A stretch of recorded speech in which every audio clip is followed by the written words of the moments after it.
시청자 여러분 안녕하십니까? VOA 뉴스투데이 시작합니다. 올해도 미국의 대화제의에 응하지 않은 채 고립의 길을 걸었던 북한 김정은 국무위원장이 새해 어떤 노선을 밝힐지 주목됩니다.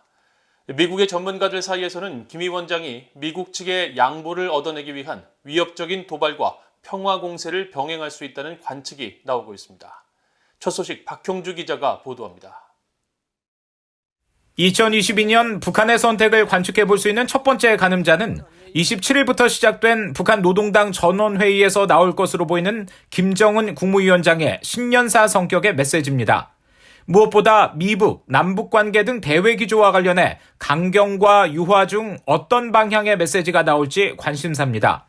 특히 북한 지도부가 대화 재개 조건으로 거듭 내걸었던 이중기준, 적대시 정책 철회, 또 핵과 장거리 미사일 실험 유예 등과 관련해 어떤 입장을 밝힐지 주목됩니다. I think that his speech will be along the lines of trying to coax the United States into doing something, but probably holding out some sort of threat that if that does not happen, then North Korea will have to go in another direction, suggesting possibly provocations, brinksmanship of some sort, testing. 내년 초 베이징 겨울올림픽 등을 계기로 종전선언을 추진한다는 한국 측 구상은 어려워졌다는 관측이 지배적입니다. 무엇보다 북한 지도부가 호응하지 않은 데다 바이든 행정부도 일찌감치 중국 당국의 인권 침해를 이유로 외교적 보이콧을 선언하는 등 부정적 배경 때문에 한국 정부도 최근엔 기대감을 낮췄습니다. 베이징 올림픽을 남북관계 개선의 하나의 계기로 삼기를 희망했습니다만 현재로서는 그러한 그 기대가 사실상 어려워지고 있는 게 아닌가 이렇게 생각을 하고 있습니다. 3월로 예정된 미한 연합훈련도 내년 한반도 정세의 주요 변수인데 미국에선 북한 지도부가 미사일 발사 등 도발 공세와 평화 공세를 병행할 것이라는 전망도 나옵니다. Clearly, Kim would want, I would think that progressive candidate to win just because of their policy stance. One's more pro-engagement and the other conservative party is a little bit more, less so. It'll be interesting how Kim calculates that he should best influence South Korean election. 올해 지속된 미중 갈등 역시 내년 한반도 정세에 직간접적인 영향을 줄 것으로 보입니다. 백악관은 미중 갈등이 안보와 인권 문제 등으로 확전하는 가운데도 북한 문제만큼은 협력 사안이라고 밝히고 있지만 실질적인 협력은 당분간 기대하기 어려울 것으로 전문가들은 보고 있습니다. 올해 북한 정권은 미국의 대화 제의에 일절 응하지 않은 채 국경을 꼭꼭 걸어 잠그며 고립의 길을 고수했습니다. 내년 북한 지도부가 어떤 선택을 하느냐에 따라 앞으로 한반도 정세의 명암도 결정될 것으로 보입니다. VOA 뉴스 박형주입니다. 국제 백신 공급 프로젝트인 코백스가 대북 백신 지원이 원활히 될 수 있도록 북한 당국과 논의를 지속할 것이라고 밝혔습니다. 코백스 대변인은 28일 최근 아스트라제네카 백신 128만 8,800회분을 북한에 추가 배송한 것과 관련해 북한 내 백신 도입 여부를 묻는 VOA의 질문에 이같이 답하며 지원 의지를 재확인했습니다. 코백스가 지금까지 북한에 배정한 코로나 백신은 모두 811만 5,600회분으로 아스트라제네카 백신이 2회 접종인 점을 고려하면 북한 주민 16%가 접종할 수 있는 분량입니다. 북한 지도부는 그러나 국경을 2년 가까이 봉쇄한 채 백신 지원을 거부해 정부가 주민들의 건강을 보호하지 않는 무책임한 행보를 하고 있다는 비판이 계속 제기되고 있습니다. 북한 정부는 앞서 배정받은 중국산 시노백 백신 297만여 회분을 수용하지 않은 채 이를 다른 나라에 재배정하라고 밝혔는데 전 세계에서 코로나 바이러스 백신을 수용하지 않은 나라는 아프리카 최빈국 가운데 하나인 에리트레아와 함께 북한이 유일합니다. 세계 최대 동영상 공유 사이트인 유튜브에서 북한 관련 최대 인기 영상은 김정은 국무위원장의 핵탄두 사랑을 비판적으로 풍자한 뮤직비디오인 것으로 나타났습니다. 조회수가 1억 4천만 회 이상에 달했는데 김 위원장이 21세기 최악의 독재자를 상징하기 때문에 관심이 높다는 지적이 나옵니다. 김영권 기자가 취재했습니다.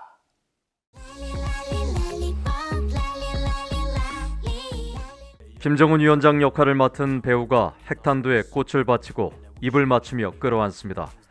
핵탄두와 데이트를 즐기며 아이스크림을 먹지만 입에 풀을 문 채 먹을 것을 달라는 소녀는 무시합니다.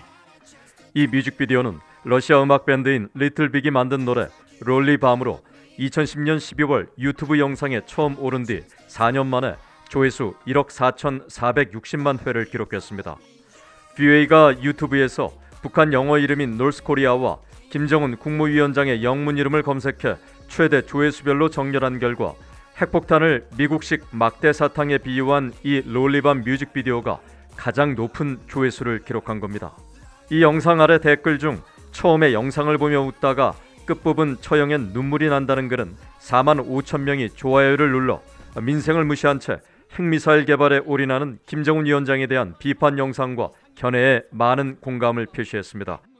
조회수 2위 역시 한국의 세계적인 인기곡 강남스타일로 풍자해 만든 뮤직비디오 김정스타일이 차지했는데 조회수 1억 687만 회를 기록했습니다.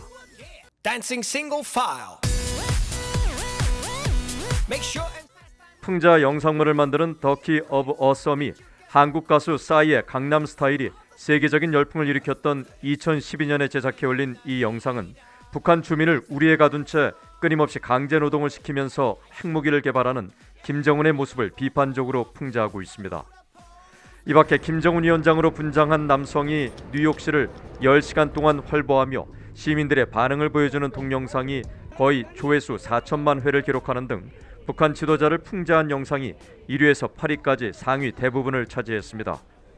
북한 영문명인 노스코리아 조회수에선 북한 열병식을 팝 음악 밴드인 비주스의 음악에 맞춰 풍자한 영상이 4,149만 회를 기록해 1위에 올랐습니다.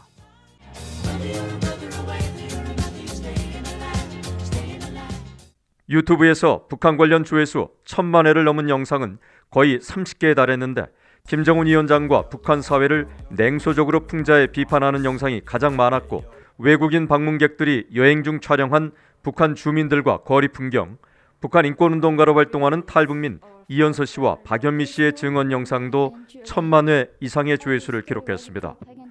워싱턴의 민간단체인 북한인권위원회 그레그 스칼러트 사무총장은 VOA에 김정은이 21세기 독재자의 대표적인 상징적 인물이기 때문에 풍자 영상이 인기를 끄는 것이라고 지적했습니다. 역사를 보면 독재라 하면 구소련의 스탈린, 나치 독일의 히틀러 그러한 인물들이 떠오르지만 21세기의 정치 탄압 독재라 하면 바로 김정은이라는 인물이 떠오릅니다.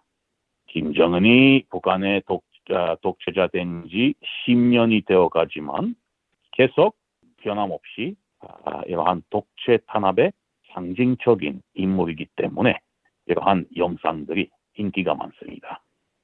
스칼러트 총장은 자신의 권력 유지를 위해 주민의 인권을 탄압하고 굶기면서 자원을 핵무기 개발에 투입하는 비정상적인 모습 자체가 지구촌 주민들이 김정은에게 관심을 가질 수많은 이유가 된다고 말했습니다.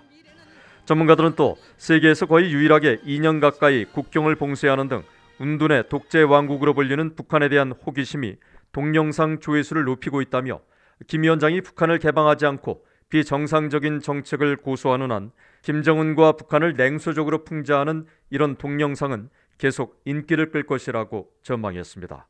VOA 뉴스 김영권입니다. 북한 김정은 국무위원장이 27일 개막된 노동당 전원회의에서 농촌 발전을 위한 혁명적 중대 조치를 내놓은 것으로 전해진 가운데 전문가들은 농업 문제가 현안으로 다뤄진 것은 북한 식량 사정의 심각성이 반영된 결과로 분석했습니다. 박원군 이화여대 북한학과 교수는 29일 VOA에 전원회의에서 농업 문제가 우선 현안으로 집중적으로 다뤄진 것은 북한 식량 사정이 심각하다는 방증이라며 신종 코로나 바이러스 사태의 장기화로 중국이나 국제기구의 지원도 제대로 반입하지 못해 주민들의 식량난이 한층 악화됐기 때문이라고 지적했습니다. 한국 정부 산하 국책연구기관인 통일연구원 조한범 선임연구위원은 북한 지도부가 농업 관련 파격적인 조치를 택할 가능성은 매우 낮다면서 오히려 과거 일부 개혁적 조치와 거리가 먼 계획경제와 통제 시스템을 더 강화할 가능성이 크다고 관측했습니다. 북한 노동당 39호실 고위 간부 출신으로 미국에서 활동하고 있는 이정호 씨는 북한 지도부가 구호만 요란할 뿐 경제정책은 거꾸로 가고 있다며 경제를 개방하고 농업체계 전반을 개혁하지 않는 한 식량 문제를 근본적으로 개선하기는 불가능할 것이라고 지적했습니다. 내년 초 미국 뉴욕에서 열릴 예정이었던 핵확산 금지 조약 NPT 재검토 회의가 신종 코로나 바이러스 감염증 재확산 여파로 또다시 연기될 것으로 알려졌습니다. 미국 군축협회는 29일 사회 연결망 서비스 트위터를 통해 유엔은 당초 내년 1월 2일부터 29일까지 대면 방식으로 열릴 예정이었던 NPT 재검토 회의와 관련해 장소 제공 등을 하지 않을 방침이라고 복수의 관계자들을 인용해 전했습니다. 일본 교도통신과 러시아 스푸트니크 통신 등 해외 언론들도 이날 유엔 관계자를 인용해 전 세계적으로 신종 코로나 바이러스의 변이종인 오미크론이 확산됨에 따라 당초 지난해 열릴 예정이었으나 코로나 바이러스 사태로 몇 차례 연기됐던 NPT 재검토 회의가 또다시 연기될 예정이라고 보도했습니다. 유엔은 앞서 지난 27일 신종 코로나 바이러스 재확산으로 안전이 우려된다며 NPT 재검토 회의를 연기할 것을 권고하는 서신을 유엔 사무총장 비서실장 명의로 당사국들에 발송했습니다. 핵무기 비확산 조약 평가회의는 핵무기 비확산과 군축, 원자력의 평화적인 이용 보장 등 세 가지 사안에 대한 논의를 위해 5년마다 열리는 회의로 앞서 토마스 컨트리맨 국무부 비확산 선임 고문은 지난 17일 언론과의 전화 브리핑에서 다음 달 열리는 제10차 핵확산 금지 조약 재검토 회의에서 북한의 핵무기와 핵활동은 반드시 다뤄져야 한다고 강조한 바 있습니다. 이상으로 BOA 뉴스투데이를 모두 마칩니다. 시청해주신 여러분 고맙습니다.